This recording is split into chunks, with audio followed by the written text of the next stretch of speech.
भारत के अंदर stock market में जो ट्रेडिंग आवर चलता है आज के टाइम पे वो सुबह 9:15 बजे से लेके शाम को 3:30 बजे तक चलता है। मतलब कि अगर आप ट्रेड करना चाहते हैं स्टॉक मार्केट में तो आप इतने टाइम में कर सकते हैं मंडे टू फ्राइडे। मतलब कि मंडे टू फ्राइडे सुबह 9:15 बजे से लेके शाम को 3:30 बजे तक आप आज के टाइम पे ट्रेड कर सकते हैं स्टॉक मार्केट में। बट अभी एनएससी ने एक प्रपोजल भेजा है सेबी को कि क्या हम इस टाइम को बढ़ा सकते हैं, मतलब शाम को 6 बजे से लेके रात को 9 बजे तक क्या हम ट्रेडिंग आवर बढ़ा सकते हैं और बाद में चल के ये 11:30 बजे तक भी हम बढ़ाएंगे। तो सेबी ने इसके ऊपर ये रिप्लाई दिया है कि हम इसके बारे में सोचेंगे, हम इसके बारे में बात करेंगे ब्रोकर्स के साथ, जो हमारे अंडर में जो ब्रोकर्स हैं उनसे बात करेंगे, हम अपने डिपॉजिटरी से बात करेंगे, मतलब कि सीडीएसएल और एनएसडीएल से। उसके बाद जाके हम कोई आपको डिसीजन दे पाएंगे। अब देखिए इसके ऊपर ब्रोकर एसोसिएशन का कुछ कहना है, इसके ऊपर उन्होंने कुछ रिप्लाई दिया है। इसके बारे में मैं आपको इस पूरे वीडियो के अंदर बताऊंगा। एंड अभी के टाइम पे क्या सिचुएशन चल रहा है इसको लेके, क्या टाइमिंग बढ़ने वाला है या नहीं बढ़ने वाला है, इसके ऊपर भी हम बात करेंगे। तो देखिए इस वीडियो को ना हम 4 पार्ट में डिवाइड करते हैं। सबसे पहला पार्ट होगा इस वीडियो का, उसका नाम होगा इंडियन स्टॉक मार्केट स्ट्रक्चर। अब देखिए सबसे पहले हम जानेंगे कि आखिर में इंडिया में जो स्ट्रक्चर चलता है स्टॉक मार्केट का वो कैसा है, सेबी के अंडर में कौन कौन से ऐसे रेगुलेशंस हैं, कौन कौन से ऐसी एंटिटीज हैं जो कि काम करती है, जिनकी वजह से डिसीजंस लिए जाते हैं। दूसरा पार्ट होगा फुल टाइम ब्रोकर जो है, जो फुल टाइम ब्रोकर है, जो ट्रेडिशनल ब्रोकर है, उनका क्या रिप्लाई है इसके ऊपर, उनका क्या कहना है ट्रेडिंग आवर्स को लेके। जो इसका तीसरा पार्ट होगा जिसके अंदर हम जानेंगे कि जो डिस्काउंट ब्रोकर है, मतलब कि जिसके थ्रू आप पैसा इन्वेस्ट करते हैं ऑनलाइन, उनका क्या कहना है इसके ऊपर, वो क्या चाहते हैं ट्रेडिंग आवर को लेके। एंड जो आखिरी पॉइंट होगा उसका नाम होगा म्यूचुअल फंड। म्यूचुअल फंड के ऊपर क्या फर्क पड़ने वाला है अगर ये ट्रेडिंग आवर बढ़ेगा तो चलिए इस पूरे वीडियो को हम शुरुआत करते हैं। अगर आप इस वीडियो पे पहली बार आए तो वीडियो को लाइक कर दीजिएगा एंड चैनल को जरूर सब्सक्राइब कर लीजिएगा, क्योंकि बहुत सारे लोग चैनल को सब्सक्राइब नहीं करते, केवल वीडियो वॉच करके चले जाते। तो सब्सक्राइब करना बिल्कुल मत भूलिएगा। फिर देर किस बात की, वीडियो को स्टार्ट करते हैं। सबसे पहले पार्ट के ऊपर चलते हैं, उसका नाम है इंडियन स्टॉक मार्केट स्ट्रक्चर। अब देखिए भारत के अंदर ना बहुत सारे ब्रोकर्स हैं, यानी कि 800 से लेके 1000 ब्रोकर्स हैं, जिनको मैनेज करना बहुत ही मुश्किल काम है। इसीलिए 2 एसोसिएशन बनाए गए, एक का नाम है बीबीएफ और एक का नाम है एएनएमआई। बीबीएफ का मतलब हुआ Bombay exchange broker forum and ANMI का मतलब हुआ association of national exchange members of India.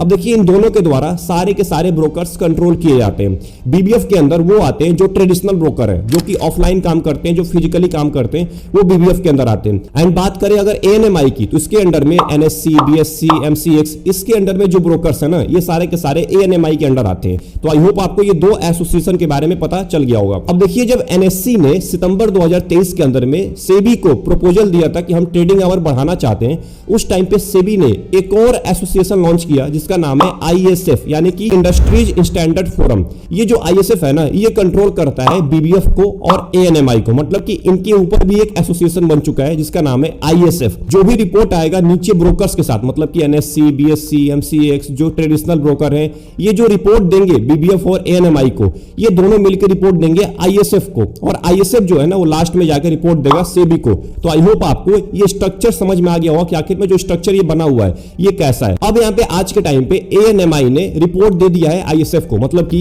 एएनएमआई ने ये बोल दिया है साफ साफ कि मैं रेडी हूं पूरी तरह से ट्रेडिंग आवर्स को बढ़ाने के लिए, मेरे को कोई दिक्कत नहीं है, आप चाहें तो ट्रेडिंग आवर को बाद में 11:30 बजे तक भी कर सकते हैं। तो यहाँ पे एएनएमआई ने अपना रिपोर्ट दे दिया है। बट बीबीएफ का ये रिप्लाई है कि अभी हमें टाइम चाहिए, अभी हमने पूरी तरह से कंफर्मेशन नहीं किया है, अभी हमें पूरी फरवरी मंथ का टाइम चाहिए अच्छे तरीके से सोचने के लिए, अच्छे तरीके से रिसर्च करने के लिए, तभी जाके हम कोई आपको डिसीजन सुना पाएंगे। तो एएनएमआई का भी रिपोर्ट चला गया है आईएसएफ के पास, बट अभी तक बीबीएफ का रिपोर्ट नहीं गया आईएसएफ के पास। जब इन दोनों का रिपोर्ट चला जाएगा आईएसएफ के पास, फिर आईएसएफ जाएगी सेबी के पास, फिर सेबी को ये बताएगी कि हम पूरी तरह से रेडी हैं टाइमिंग को बढ़ाने के लिए। उसके बाद सेबी एक डिस्कशन पेपर लॉन्च करेगी, मतलब कि हमारे लिए और आपके लिए। उसमें यह पूछा जाएगा कि आखिर में जो ट्रेडिंग आवर है क्या बढ़ाना सही रहेगा, तो उसमें आपको जवाब देना है कि क्या ये सही रहेगा, उसमें आपको अपना ओपिनियन देना है। तो मैं आपको ये जरूर बोलूंगा कि आप अपना ओपिनियन अच्छे तरीके से दीजिएगा कि सेबी को डिसीजन लेने में कोई भी प्रॉब्लम का सामना ना हो। अगर रिटेल ट्रेडर को कोई भी प्रॉब्लम आती है तो सेबी इसके ऊपर डिसीजन नहीं लेगी, वो ट्रेडिंग आवर नहीं बढ़ाएगी। तो डिस्कशन पेपर इसलिए लॉन्च किया जाएगा कि जो रिटेलर्स हैं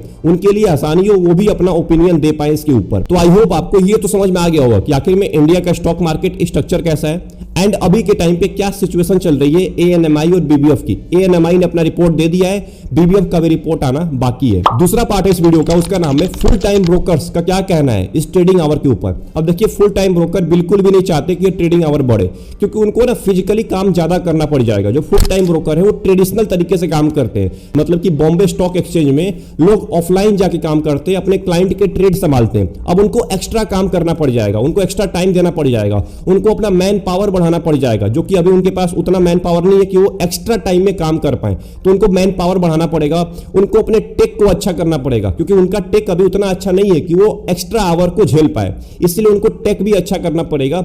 इसीलिए जो बीबीएफ है ना, उसको टाइम चाहिए, उसको कम से कम फरवरी मंथ का टाइम चाहिए, उसको कुछ महीने का टाइम चाहिए, तभी जाके वो अच्छे तरीके से डिसीजन दे पाएगा आईएसएफ को, और फिर आईएसएफ दे पाएगा सेबी को। अब बढ़ते हैं इस वीडियो के तीसरे पार्ट के ऊपर कि आखिर में डिस्काउंट ब्रोकर्स का क्या कहना है, जो कि आप ऑनलाइन पैसा इन्वेस्ट करते हैं। आप बहुत सारे ब्रोकर्स हैं आज के टाइम पे, एग्जांपल के तौर पे जेरोधा हो गया, ग्रो हो गया, एंजल वन हो गया, ये जो सारे के सारे डिस्काउंट ब्रोकर्स हैं, इनका क्या कहना है इसके ऊपर। अब देखिए, डिस्काउंट ब्रोकर बिल्कुल भी छूट दे चुके हैं। इनका यही कहना है कि आप बिल्कुल शुरू हो जाइए, आप तो 11:30 बजे तक भी बढ़ा दीजिए, कोई भी प्रॉब्लम नहीं आने वाला है। क्योंकि डिस्काउंट ब्रोकर्स क्या होता है ना, कि इनको एडिशनल कॉस्ट पे नहीं करना पड़ता है, इनका टेक अच्छा है पहले से, क्योंकि इनको ऐप के थ्रू सारा काम करना होता है, जो भी ऐप है इसके थ्रू पैसा इन्वेस्ट करना होता है, तो इनको कोई भी प्रॉब्लम का सामना नहीं करना पड़ेगा। तो इन्होंने अपना ये जवाब दिया है कि हम पूरी तरह से रेडी है इस टाइम को बढ़ाने के लिए। हाँ, अब ये पता नहीं कि इनका टेक कितना सही है, क्योंकि आज के टाइम पे आप देख रहे हैं पिछले कुछ टाइम से कि बहुत सारे ऐसे ऐप हैं जो ब्रोकर्स ऐप है, डिस्काउंट ब्रोकर्स ऐप है, वो ग्लिच आ रहा है बहुत ज्यादा, उनमें बहुत सारे ऐप्स तो बंद हो जा रहे हैं, उसकी वजह से बहुत सारे लोगों का नुकसान भी हो रहा है। अभी आपने देखा था पिछले कुछ टाइम पहले ग्रो के अंदर बहुत ही बड़ा ग्लिच आया था और बहुत सारे लोगों ने अपने पैसे गंवाए थे। इसलिए मैंने आपसे बोला कि क्या भरोसा है कि इनका टेक भी काम करे, क्योंकि इनका टेक आज के टाइम पे नहीं काम कर रहा है। तो जब ट्रेडिंग आवर बढ़ाया जाएगा उस टाइम पे अगर ग्लिचेज आ गए तो कितने लोगों के पैसे जाएंगे। तो इस बात को जरूर ध्यान रखना पड़ेगा डिस्काउंट ब्रोकर को, अपने टेक को अच्छे से करना पड़ेगा। बट अभी के टाइम पे डिस्काउंट ब्रोकर पूरी तरह से रेडी है इस चीज को आगे बढ़ाने के लिए। बट इन दोनों के साथ साथ, यानी कि ट्रेडिशनल ब्रोकर और डिस्काउंट ब्रोकर, एक रिटेल ट्रेडर भी उतना ही ज्यादा इंपॉर्टेंट है। इसीलिए सेबी डिस्कशन पेपर लॉन्च करने वाली है और एक रिटेल ट्रेडर से ये पूछने वाली है कि क्या ये ट्रेडिंग आवर बढ़ाना सही रहेगा। और मैं आपसे फिर से बोलता हूं कि अपना ओपिनियन अच्छे से दीजिएगा डिस्कशन पेपर के अंदर, कि सेबी को अच्छे तरीके से डिसीजन लेने में कोई भी प्रॉब्लम का सामना ना करना पड़े। और आप ये भी बताइए आज के कमेंट बॉक्स में कि अगर ये टाइमिंग बढ़ाई जाती है 6 से 9 बजे तक, तो आपका क्या ज्यादा लॉस होगा या ज्यादा फायदा होगा, ये कमेंट बॉक्स में जरूर बताइएगा। अब बात करते हैं अपने आखिरी पार्ट के बारे में, जिसका नाम है म्यूचुअल फंड। क्या म्यूचुअल फंड के ऊपर फर्क पड़ेगा अगर ट्रेडिंग आवर बढ़ेगा तो? अब देखिए, फर्क तो पड़ेगा, ये मैं नहीं बोलूंगा कि फर्क नहीं पड़ेगा, फर्क पड़ेगा।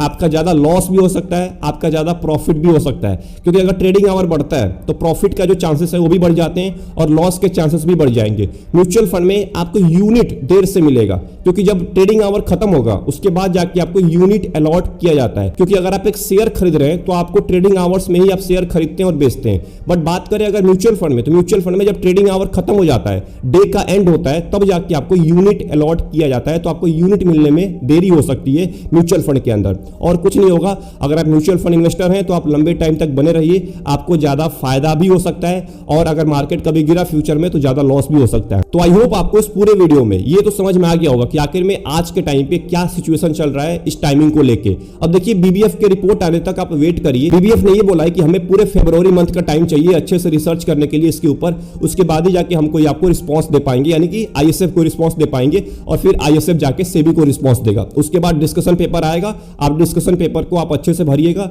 उसके बाद सेबी जाके कोई डिसीजन लेगी इसके ऊपर कि टाइमिंग बढ़ाना है कि नहीं बढ़ाना है। वैसे ज्यादा चांसेस है आज के टाइम पे कि टाइमिंग बढ़ेगा ही बढ़ेगा, क्योंकि बहुत टाइम से इसके ऊपर डिस्कशन चल रहा है। तो रात को 6 बजे से लेकर 9 बजे तक टाइमिंग बढ़ाया जाएगा। तो आई होप आपको पूरी वीडियो अच्छी लगी होगी। अगर आपको ऐसी वीडियो और चाहिए तो चैनल को जरूर सब्सक्राइब कर लीजिएगा एंड इस वीडियो को जरूर लाइक करिएगा एंड कमेंट बॉक्स में ये जरूर बताइएगा कि आपको कौन सा पोर्शन पसंद आया एंड आपका क्या कहना है इस टाइमिंग को लेके। मिलते हैं एक और इंपॉर्टेंट वीडियो में एक और इंटरेस्टिंग टॉपिक के साथ, तब तक के लिए अपना ख्याल रखिए। Best of luck.